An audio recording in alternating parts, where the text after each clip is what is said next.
안녕하세요. 오늘 함께 알아볼 첫 번째 한자는 동력동입니다. 이 글자는 아침에 해가 나무에 걸려있는 모습을 형상화한 회의자인데요. 해가 떠오를 때 나무 사이로 햇살이 비치는 장면을 표현하여 해가 뜨는 곳, 즉 동쪽이라는 의미를 갖게 되었습니다. 동력동이 포함된 글자는 대부분 동이라는 음을 가지고 있죠. 예를 들어 얼동은 겨울의 찬 기운에 동쪽에 옮기마저 사라져 얼어붙는다는 의미이고요. 마룻대동은 집의 중심을 잡는 나무 기둥으로 동쪽 해를 가장 먼저 받는 대들보를 뜻합니다. 또한 소나기동은 동쪽 하늘에서 갑자기 쏟아지는 물을 늘어놓을지는 언덕의 물건을 동에서 서로 늘어놓는다는 의미를 담고 있습니다. 이어서 동력동이 들어간 다양한 단어들을 살펴보겠습니다. 우리에게 친숙한 동해는 우리나라 동쪽에 있는 바다를 의미하고요.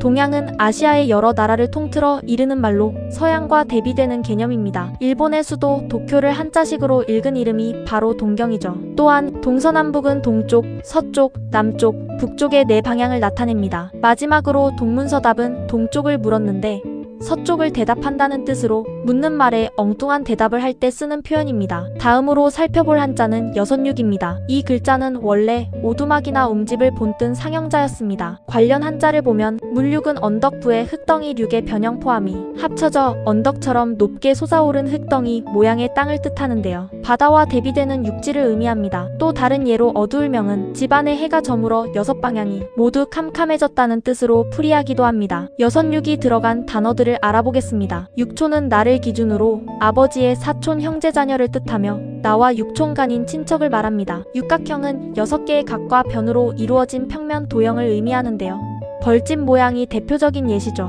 마지막으로 육면체는 6개의 면으로 둘러싸인 입체 도형을 말하며 우리가 흔히 보는 주사위가 바로 육면체입니다. 이제 어머니모를 함께 살펴보겠습니다. 이 글자는 상형자로 젖을 먹여 기르는 생육과 보살핌의 주체로서의 여성을 표현한 글자입니다. 글자 속 두 점은 자녀를 향한 어머니의 무한한 사랑과 희생을 상징한다고 볼 수 있습니다. 관련된 한자들을 보면 매양매는 비녀를 꽂은 어머니가 매일 머리를 손질하듯 늘 언제나를 의미합니다. 바다에는 모든 물이 어머니의 품처럼 넓게 모여있는 바다를 뉘우칠회는 어머니의 마음으로 자신의 잘못을 되돌아보며 뉘우친다는 뜻을 가지고 있습니다.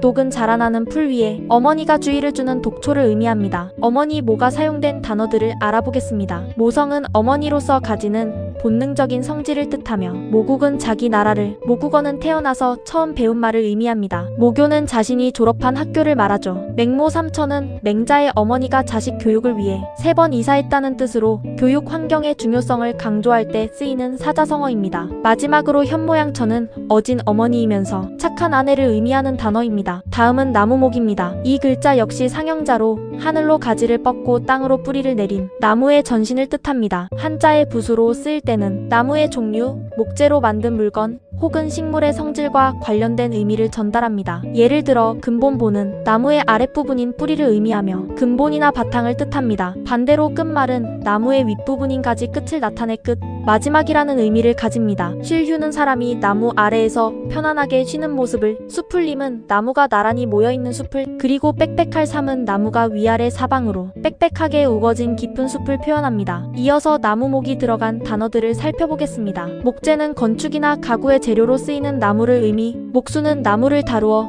집을 짓거나 가구를 만드는 사람을 말합니다. 목공은 나무를 깎거나 다듬어 물건을 만드는 일 또는 그 일을 하는 사람을 뜻합니다. 목성은 태양계에서 가장 큰 행성의 이름이며 마지막으로 목석은 나무나 돌처럼 감정이 없고 무뚝뚝한 사람을 비유할 때 쓰는 표현입니다. 이제 문문을 살펴보겠습니다. 이 글자 또한 상형자로 두 짝으로 된 큰 대문을 뜻합니다. 한자의 붓으로 쓰일 때는 문의 종류, 드나듦 혹은 막거나 여는 동작과 관련된 의미를 전달합니다. 예를 들어 물을 무는 문틈으로 입을 내밀어 물어본다는 의미를 가지고 있고요. 들을 무는 문의 귀를 바짝 대고 밖의 소리를 듣는 모습을 나타냅니다. 10개는 문의 빗장을 두 손으로 밀어서 여는 것을, 닫을패는 문의 빗장을 걸어 굳게 닫는 것을 의미합니다. 사이가는 문틈 사이로 햇빛이 비치는 틈이나 사이를 뜻합니다. 문문이 포함된 단어들을 알아보겠습니다. 전문은 오직 한 분야에만 집중적으로 파고드는 것을 의미하며 가문은 대대로 이어 내려오는 집안의 사회적 신분이나 지위를 뜻합니다. 문전성시는 문 앞이 시장을 이룬다는 뜻으로